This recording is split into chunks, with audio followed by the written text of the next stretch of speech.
Puji Tuhan, kita bertemu kembali di dalam acara Sapaan Rohani GKJ Cakraningrat Surakarta. Kebenaran firman Tuhan yang akan kita baca dan kita pelajari dan kita renungkan terambil dari 1 Timotius 6 ayat 6 sampai 9. Tapi marilah kita bersama-sama menghadap Tuhan di dalam doa. Tuhan yang Maha Baik, Tuhan yang mencukupkan kehidupan kami. Sampai saat ini kami bisa merasakan kasih karunia Tuhan. Terlebih pada saat ini Tuhan pertemukan kami meskipun secara virtual di dalam sapaan rohani. Kiranya Tuhan menyucikan hati, pikiran, terlebih hamba-Mu yang Tuhan utus untuk menyampaikan kebenaran firman Tuhan, urapilah dengan Roh Kudus-Mu, sehingga yang disampaikannya seturut dengan kehendak Tuhan. Terima kasih Tuhan, berfirmanlah. Haleluya, amin. 1 Timotius 6 ayat 6 sampai 10. Demikian firman Tuhan. Memang ibadah itu kalau disertai rasa cukup memberi keuntungan besar. Sebab kita tidak membawa sesuatu apa ke dalam dunia, dan kita pun tidak dapat membawa apa-apa keluar. Asal ada makanan dan pakaian, cukuplah. Tetapi mereka yang ingin kaya terjatuh ke dalam pencobaan, ke dalam jerat, dan ke dalam berbagai-bagai nafsu yang hampa dan yang mencelakakan, yang menenggelamkan manusia ke dalam keruntuhan dan kebinasaan. Tema Sapaan Rohani kali ini dengan tema ibadah yang disertai rasa cukup. Kalau ada pertanyaan atau kita dihadapkan pertanyaan, seberapa sering kita beribadah di gereja? Meskipun kita tahu bahwa ibadah itu tidak harus di dalam gedung gereja. Apakah Anda atau saya cukup 1 minggu sekali, sehingga dikatakan kalau dalam 1 bulan ada 4 minggu, kita bergereja 4 kali. Ataukah cukup 2 atau 3 bulan sekali, sewaktu gereja melayankan perjamuan kudus, atau dalam bahasa Jawa itu sewaktu ada bujono suci, ataupun hanya 1 kali 1 tahun, yaitu pada hari Natal saja. Kalau ada orang Kristen semacam ini, kita menyebutnya kalau datang ke gereja itu hanya pada waktu ada bujono suci atau perjamuan kudus, kita guyon, kadang-kadang kita menyebutnya Kristen Christian. Artinya Kristen kalau ada perjamuan kudus atau bujono saja. Dan lebih parah lagi, hanya 1 tahun.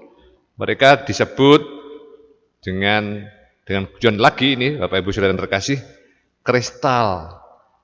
Tampak Kristen kalau pas hari Natal saja.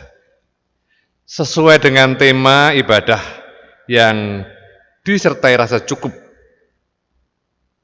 Kata cukup dalam bahasa aslinya adalah anarkea, yang berarti suatu kondisi yang tidak memerlukan bantuan orang lain. Suatu kondisi yang tidak memerlukan bantuan orang lain, yaitu kepuasan batiniah yang tetap sejahtera. Meskipun tidak dibantu orang lain, hati itu sudah merasa sejahtera. Bagaimanapun keadaan di luar sana, bagaimanapun keadaan yang mempengaruhinya, bagaimana ia diejek, bahkan dikatakan ikut aliran sesat, bahkan yang paling miris kita dikatakan kafir. Dan yang paling parah lagi, Bapak Ibu terkasih, seperti yang dialami oleh Stefanus ketika dilempari batu sampai akhirnya meninggal, hanya untuk mempertahankan demi untuk mempertahankan keyakinannya. Hal tersebut tidak merubah keyakinan Stefanus. Ia bersandar pada Tuhan. Baginya Yesus sudah cukup. Begitu pula Rasul Paulus sudah cukup mendapat kepercayaan dari Tuhan Yesus untuk mewartakan kabar kegembiraan sampai di ujung bumi. Di luar, Paulus pernah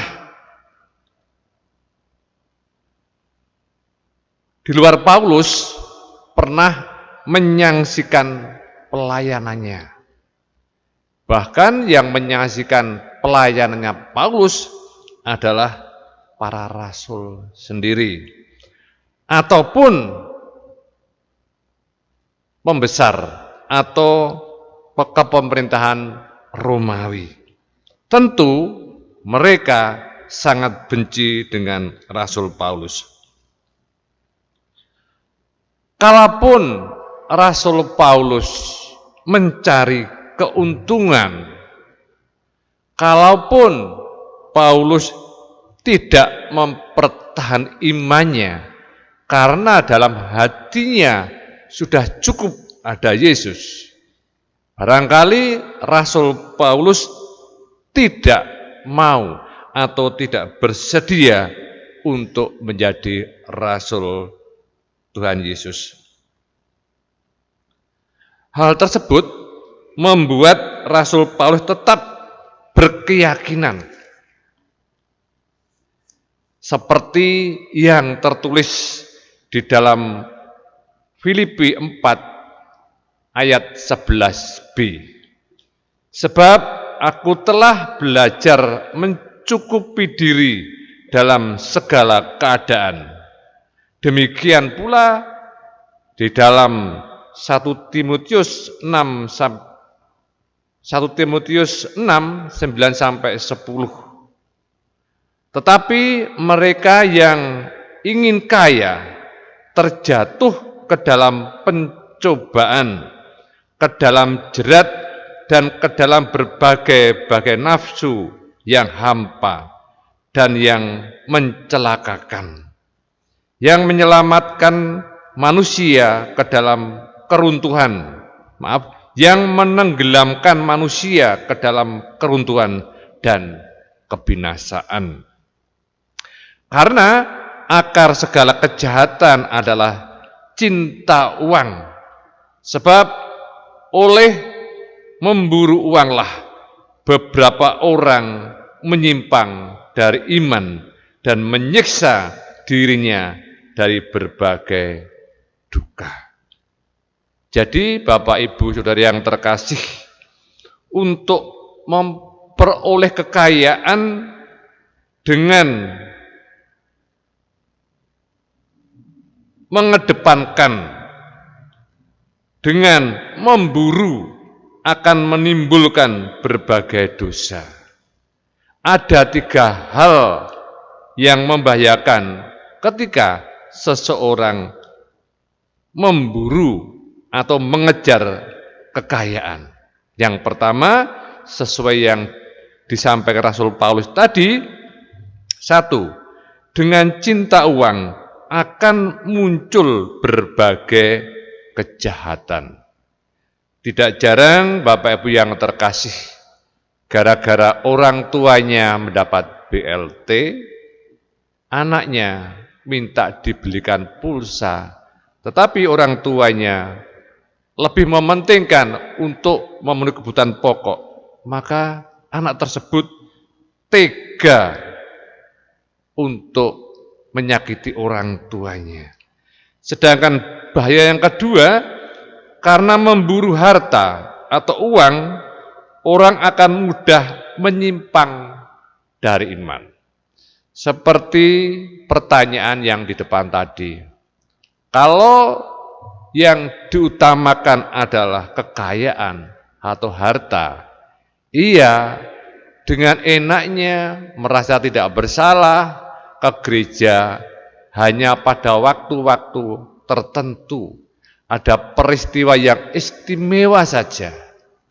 Dengan dalih cukup 2 bulan atau 3 bulan atau bahkan 1 tahun datang ke gereja. Dengan alasan waktu yang ada digunakan untuk mencukupi kebutuhan sehari-hari. Sedangkan yang ketiga, bahayanya mencintai uang, ia akan menyiksa diri dengan berbagai duka. Ia akan menyiksa diri dengan berbagai duka. Maka hal tersebut Bapak Ibu yang terkasih dan saudara yang saya kasih juga, jangan sampai terjadi pada diri kita semua. Alkitab tidak mengatakan orang Kristen tidak boleh mempunyai uang, tidak boleh kaya. Bahkan Paulus mengatakan, kalau tidak bekerja, ya jangan makan. Artinya apa? Hidup itu harus bekerja untuk mendapatkan uang. Dan tentunya uang tersebut sarana untuk mencukupi kehidupan. Uang adalah netral, ia hanyalah alat yang tidak benar apabila cara memperolehnya tidak wajar, tidak benar. Orang yang tidak pernah merasa cukup, ia adalah orang yang tamak, orang yang serakah, yang tidak merasa puas atas apa yang diberikan Tuhan kepada kita. Orang yang tidak tamak, tidak merasa kurang, ia akan berkata, aku tidak pernah takut karena Tuhan menopangku. Semua disediakan Tuhan, burung-burung di udara yang tidak pernah menanam juga diberi makan. Tetapi Bapak Ibu yang terkasih, kita tidak boleh salah tafsir.